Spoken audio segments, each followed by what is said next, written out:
Irrigation ఆర్థిక విద్యుత్ శాఖలపై విడుదల చేసినట్టుగానే త్వరలో ధరణిపై కూడా శ్వేతపత్రం విడుదల చేయబోతున్నామని మంత్రి పొంగులేటి శ్రీనివాసరెడ్డి వెల్లడించారు.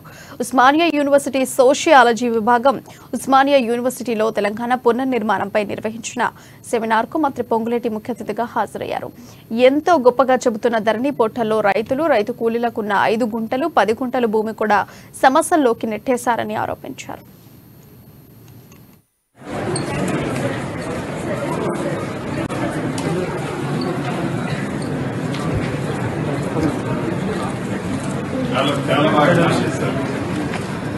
All of you, good morning.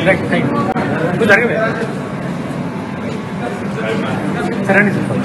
Thank you, Ravinda. Thank you.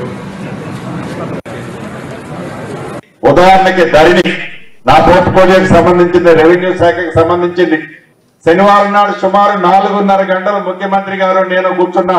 ధరణి మీద చాలా క్షుణ్ణంగా డెప్త్ గా డిస్కస్ చేశాం. అధికారులను కూర్చోబెట్టుకొని సామాన్య ప్రజలు, గ్రామీణ ప్రాంతం నుండి రైతు కూలీలు 5 గుంటలు 10 గుంటలు భూమి ఉండి కూడా ఆ భూమి ఒక ఆలోచన రహితంగా ఏదైతే ధరణి కార్యక్రమాన్ని గత ప్రభుత్వం ప్రవేశపెట్టిందో, వారి స్వార్థం కోసం ప్రభుత్వ భూముల్ని వారి సొంత భూములుగా మార్చుకోవటం కోసం ఆనాడు ధరణిని ఏర్పాటు చేసిందో, ఆ ధరణిని ప్రక్షాళన చేయాలనేది చేస్తామని చెప్పింది ఏదైతే ఉందో ముమ్మాటికి చేసే దాంట్లో భాగంగా ఈనాడు ప్రజల దగ్గర నుంచి సుమారు 2,45,000 అప్లికేషన్లు రెవెన్యూ శాఖకు సంబంధించి ధరణికి సంబంధించిన అంశాలు పెండింగ్ ఉన్నాయి.